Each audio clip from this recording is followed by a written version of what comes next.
you watched every time management video out there. You have read all the books that are trending about time management. You have searched and researched about it. You have tried different methods, but still you are late to things, you miss deadlines, or you're cramming the last week before the deadline.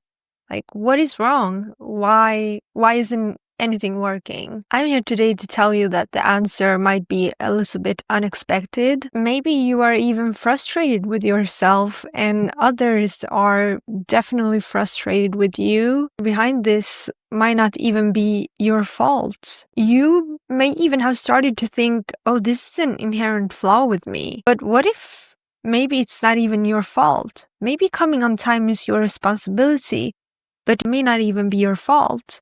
And that is what I'm going to talk about today. I'm Adelina. Welcome to my channel. I'm obsessed with productivity and love to give my unprofessional opinion about that. So, coming on time may be your responsibility. Let's establish that first. Being on time to things, keeping deadlines and finishing things on time, structuring your time so you study for your tests in a good way, that is your responsibility. Really important to establish that is yours to take care of.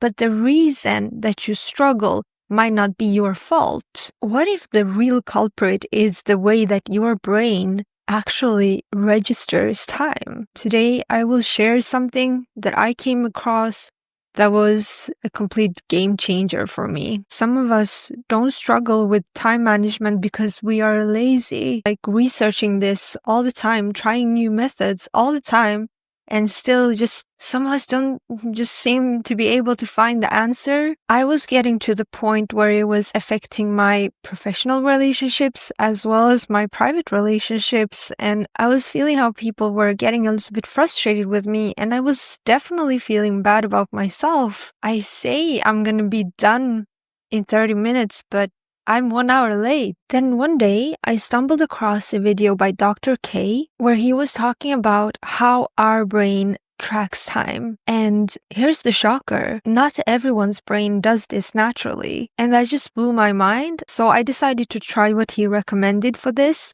He recommended to time everything you do so that you manually give your brain this information. I did this for a week, and I'm about to tell you what happened. I must admit, I was skeptical at first, but he did lay out the science, and it convinced me to at least try. It couldn't hurt. What I found out was shocking. What? So brushing my teeth doesn't take 5 minutes, but it takes 15 minutes because I have braces? Yeah, washing my hair takes 30 minutes, but picking up after myself afterward and styling it takes another 30 minutes. Those times I thought I was online shopping for 10 minutes were 1 hour and a half. And at first, when I found this out, I must admit I felt a little bit bad about myself. I did get a little bit emotional because I couldn't help but think, like, is there something wrong with my brain?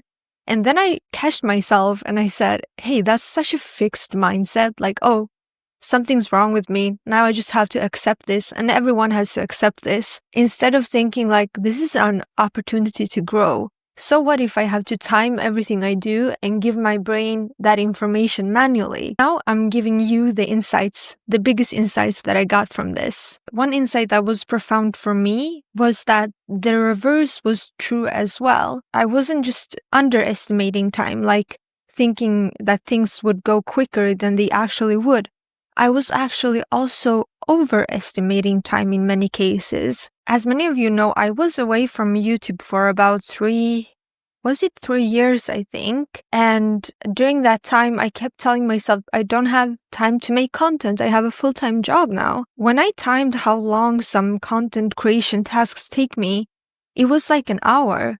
Filming a YouTube video, 20 minutes. Editing it with an AI tool takes 30 minutes. Uploading 10 minutes. That's just about an hour. It kind of was like a tool to break procrastination as well, because I had a more realistic frame of how long things actually take me. The idea of filming a YouTube video, I wasn't getting overwhelmed by it anymore because I knew how long each task takes me, and I can approximate when to fit it in. This just blew my mind. Further insights that I had were to build new routines.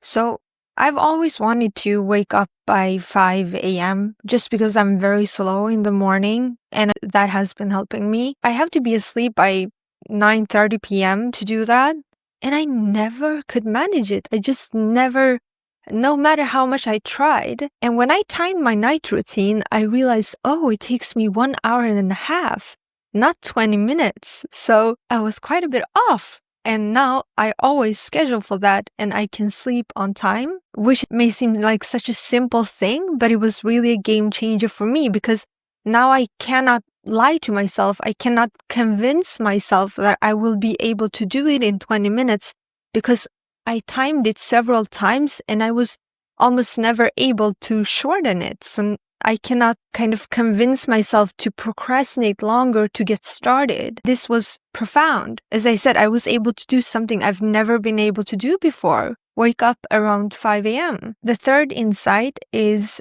I'm watching people around me more now. As I was learning this memory came to me from the early stages when me and my partner were dating, and I was supposed to plan an activity in another city for us. I just remember this anxiety around scheduling. Granted, you always check with people when you schedule something, like you want to kind of just check in with the other party. But because this came to me at a moment when I was learning this, it told me my anxiety around scheduling things might just be a little bit deeper. It might tell me that I'm not all that confident about approximating time. Now I kind of make it a habit of just asking him sometimes, like, oh, do you think we'll have time for this? Like, just casually. I found that it's helpful. The takeaway is like, watch the people around you that seem to have a hang of this and learn from them, or just plan with them. Moving on to another insight